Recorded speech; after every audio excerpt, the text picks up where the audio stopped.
Yo, happy New Year's Eve everybody, and here are my top 50 movies of 2023. Just to preface, the movies that I'm about to list have been released in 2023 or in theaters or on streaming. Some of these movies have released in other countries last year or debuted earlier in film festivals, but for my list I am counting movies that have been released to the public in theaters and streaming as of 2023. There's a reason why it's last. Skinamarink was actually the first movie I saw in theaters this year, and I was really excited for it. It's pretty inventive, it's got a really creepy atmosphere about it, very intriguing premise. However, it's so low for me because I don't think it does well for a horror movie of my standards. A lot of horror movies that I enjoy have a secondary message for their characters to overcome some kind of personal trauma. People can read into movies differently, but what I read into this being a movie possibly about living in parental abuse, it just doesn't sit well for me with how it ends. It's just kind of boring. It's also the worst retcon ending I've ever seen in a movie. There are too many humans in this. There needs to be more bear. It's got good performances, but it just didn't really do well, right, Munji? It's just, I don't know, it doesn't really stick with me, especially with the future of the MCU. So, yeah, Munji's already leaving because it's just so nothing. The best part is when Ron Perlman yells, "Maximals maximize." Everything else is just kind of boring. Harmless. I think it's a fine superhero story. I didn't have a bad time, but I didn't have a particularly memorable time either. Too much George Lopez. It's a cute movie, but it's not my favorite of the Trolls franchise. It's really just a marketing campaign for NSYNC's reunion. I was looking forward to this because I really liked Iman Vellani as Kamala Khan, aka Miss Marvel from the Miss Marvel show, and it's continuing her story in this. But they kind of set up this grand mystery in the show only for it to be just inconsequential in the movie. There's a lot of cute cats in this though. This new film is okay. It's a little slow. I didn't really care as much until we get to a point in the movie where it becomes a Jason Momoa, Patrick Wilson road trip movie. And that is when the movie sold me. I was more into this relationship and these characters bonding. I loved seeing the two of them on screen, and I wanted way more of that. I was pretty skeptical about this one, but it was pretty cute. It's a very pretty tech demo for 3D animation. Some of the Asian allegories I feel like is kinda missed, but you know, to each their own experience if you are Asian or Asian American. Very pretty, very great animation, and the characters are fun. I haven't read the original graphic novel at all, but I hear it's somewhat different. My thing against this is that the film kind of does a similar plot to Wolfwalkers, which is just a much better film. And you have a queer couple and they're just not supportive of each other at all. It's kind of frustrating. Shin Kamen Rider was cool as hell. A great ode to the original 60s, I could be wrong about that, Kamen Riders. However, it's a little too Hideaki Anno, if you're familiar with his work. Some of the visual styles and flares kind of lost me a little bit, but also there are some really cool shots. For a movie that's supposed to be a blend of dry British humor and Bollywood style flair, it kind of doesn't really go far enough, in my opinion, in either direction. It is a blend. I can see it there, but I kind of wish it went stronger in both. The premise of the film is really fun, but we don't get to it until what feels like 40 minutes in. I was just kind of like, the trailer was cut to make this feel more quirky and fast-paced, but the film was pretty slow. The two lead actors, their performances and chemistry are incredible. I really enjoyed them. It's cool seeing a new world. I mean, it's definitely a Star Wars riff, but I had a good time being immersed in it. And the cast is wonderful. I think they are great actors all around. This movie was just kind of nothing. It's a lot of gathering cool characters and we don't really do much. And they even kind of make a joke on itself. It's like, oh man, like it's a shame we didn't even get to fight on our intended battleground. I'm looking forward to part 2, but I kind of wish the characters just met up earlier. I like team recruiting movies or sequences, but this just took way too long. And then when we finally got there, it was just kind of like, it's over. So technically this is a film that came out in 2022, but I saw it in a limited release earlier this year in 2023. This is a Japanese director with a Korean cast, and it is a very wonderful kind of situational found family film about these runaways in a sense, and it's really well done. The cast is wonderful. IU, who I love. The third act of the film kind of fell a little flat for me. It didn't quite deliver emotionally for me because I was a little confused as to what was happening. However, I still recommend it. It's a great watch. Really, really cute and fun iterations of the classic Batman characters. My only thing against this is it just kind of takes a little long to get started, but the physical humor is hilarious. It's inoffensive, but it's pretty to look at. It's cute. Yeah. So I was able to see this through a friend, and I don't think it has a theatrical release yet, but it is incredible coming-of-age queer story. Really well directed. The score is incredible. Shout out to my friend Will. Whenever it's in theaters or streaming, definitely go check it out. It's a really fun, dark comedy satire on Black culture, and I respect that it just goes right in and doesn't try to slow down for audiences who aren't familiar with the culture. I might not have understood everything, but I was still able to enjoy the performances, the cast, and the overall plot.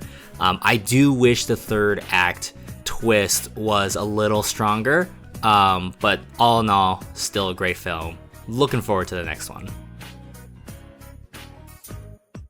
Great performance from Michael Fassbender. I mean, love him, and it's well directed. It's just, I don't really think about it. I don't think I'll ever go out my way to see it again. This is a very interesting premise, and it's good. The biggest problem is that it's too long. I'm like, this movie should have been over already, and there's a whole really long third act or second half. I don't know. I was really confused as to how far this movie was going. Love seeing an Asian-led comedy. Super funny people, really great stuff. Yeah, I just want to see more movies like this. It has one of my favorite lines ever, which is, "I'm an ally, I shop at 99 Ranch." So this was on Hulu, I believe, and its gimmick is that it is dialogue-less. There are no actual, real lines, I guess, for a majority of the film, which is a fun gimmick, but it gets kind of old/unbelievable as the film goes on. That aside, it is a great sci-fi mystery thriller. It is creepy, unsettling, and has you at the edge of your seat. One of the coolest title card openings out of any movie I've ever seen, but honestly not as violent as I thought the trailers would have made it out to be. It's just a really fun time. At this moment, I think I enjoy Suzume more than Makoto Shinkai's other films. The more recent films from his filmography have been about natural disasters and supernatural ties to them, but now this is more so supernatural reasons why disasters happen, and more so about a character's grief and accepting and overcoming it. That said, the first half of the film is incredible. I love it. The second half, I don't really know what's going on. It kind of fizzled out for me. Still very pretty, well animated. It's a Fast and the Furious movie. It's fun. It's great. It's just absolute mechanical automobile carnage, and it's cool. That being said, it's not the best Fast movie. It's got a lot of nods to Fast 5, which was the best, but it's just not as strong at all, and Fast 9 honestly did a better job. I was surprised how much of a time travel movie this was more than a superhero movie, and my con against this is that the superhero stuff kind of got in the way. This is a super fun prequel to the Cartoon Network series Craig of the Creek. A lot of friends of mine have worked on this, and not to be biased or anything, but they did a fantastic job. This is a really sweet, sentimental tale of how the characters all met each other, and it's very imaginative and fun. And it also just looks great. It has some great original songs in there too, and yeah, definitely go check it out. Like all Miyazaki films, it's really magical, fantastical, beautiful, and just really reaches for your soul. I wish certain characters were utilized more, especially because they would have grand entrances or feel more important. The film is still really enjoyable. This is actually pretty high up on my list for a good part of the year. Dropped more so recently. Great film, really cool, and for a two-part movie, this is part one, it feels succinct and complete. I think more part one movies should be like this, should be self-contained. Man, what a incredible and really bittersweet movie. It is just really heart-wrenching. If you are one of those hopeless romantics who think about the what ifs all the time, about, what if your relation with this person was stronger, or what if something happened with this person, this definitely would be an intriguing watch for you. And I definitely recommend this for people who have had cultural identity issues, being a minority in America and not having a connection to your heritage. It's just a really interesting look at how different two people can be and yet be so close at the same time. This was really fun. I didn't notice these were the same writers as Game Night and Spider-Man Homecoming. Very imaginative. It could have been a cheesier, campier movie, but it was just fun. It was a really good, honest time. I was not familiar with the manga, so I kind of went into this blind, and from my understanding, this movie is part 2 of the manga, but honestly, it works well. I think this is a great start, and it is just a gorgeous looking movie, soulful and dramatic. If you enjoy animation or jazz, I definitely recommend checking this out. So much better than the first movie. Fun, spooky, fantastic horror visuals. My only thing against it is that there are some kills in this movie that was kind of why did we have to kill this character? This character had no connection to anyone else, and they were just brutally murdered. It was just it felt random to me. I love this film. Really immersive, really informative, and just incredible acting all around. And my only con is that there's not enough Sungwon Cho. Great premise. Nicolas Cage appearing in everyone's dreams for some reason. It's already a great marketing stunt to get people to watch it. This movie feels like a Charlie Kaufman light, but it doesn't go anywhere near as hard to its detriment. Some coffin movies kind of lose me, but I feel like this movie could have benefited for something like that. Still, all in all, a very interesting and intriguing movie. Fantastic conclusion to the Insidious franchise. Really well done for Patrick Wilson's directorial debut, I believe. You don't really get to see the aftermath of a horror movie quite often, and it's nice to see these characters and how their relationship has changed from the events of Insidious chapters 1 and 2. 3 and 4 don't really have a relation to this, but you know, they're all fun movies. This was the horror movie that like blew my mind. It is so cool, so creepy and fun. This movie got me to start drawing fan art again.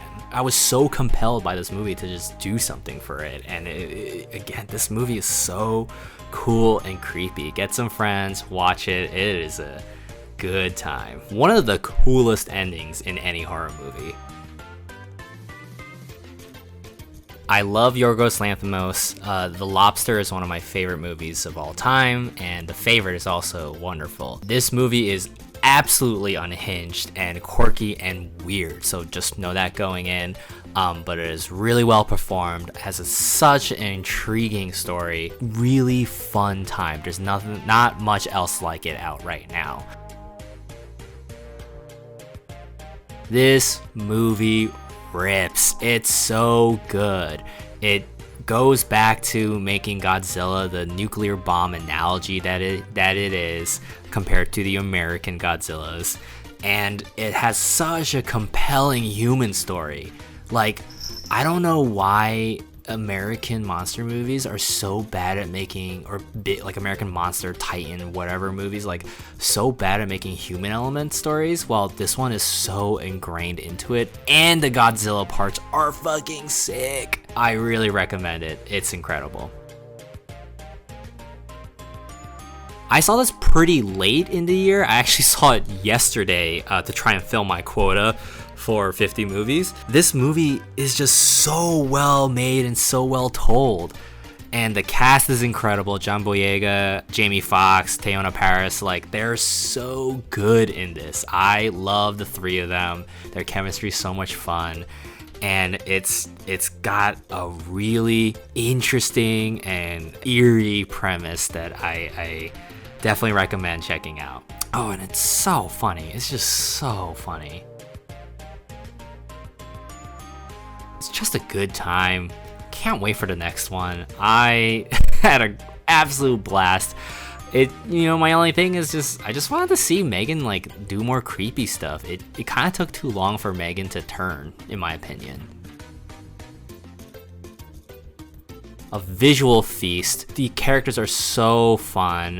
Some of my favorite interpretations of the turtles. Really funny. As a former New Yorker, I miss my bacon, egg, and cheese. My only thing is this is such a Splinter story, which is nice. I kind of just wish I got to know a little bit more about the actual turtles, aside from them wanting to do good and be accepted. Super funny, super unhinged, absolutely caught me by surprise. It is just an insane, absurdist comedy. I really recommend it. It's great. Yeah, these girls start a fake fight club and it is just super deranged. Even if you haven't seen Slam Dunk or read it, you should just watch this. This movie is incredible. It is a really interesting version of the series by focusing on a different character instead of the main character, and it's just so good. I absolutely loved it. It was outside of my top 10 for a good while, but the more I thought about it, I was like, this deserves to at least be in top 5. Barbie's so good. I don't have to explain myself. Go watch it. I don't care if you have superhero fatigue. This is just a genuinely good movie. It is super well told, and it's a great farewell to these characters because James Gunn is not gonna come back to this. If you love Rocket Raccoon, you gotta watch this movie. I mean, sure, it's just Keanu Reeves shooting people, but like, I was in it. I was like so tuned in for the entire time, and that is a huge factor for me when I rank my movies. I mean, it was my most anticipated film. It was beautiful. It was a great story. I guess the only con is that it's a two-parter and gonna have to wait a long time for the next one, but this movie was just incredible. And I'm a huge Spider-Man fan, so, you know, I have a bias. I can't really, hide that. It's my number one for a reason. And that's my top 50 films of 2023. Let me know what you guys think in the bottom. Have you seen any of these? Do you plan on seeing any of these? If you haven't seen some of these and end up seeing it, please let me know what you think down below. Looking forward to trying seeing another 50 movies in 2024. We'll see. Have a happy new year, everybody. Bye. Say happy new year, Mungie.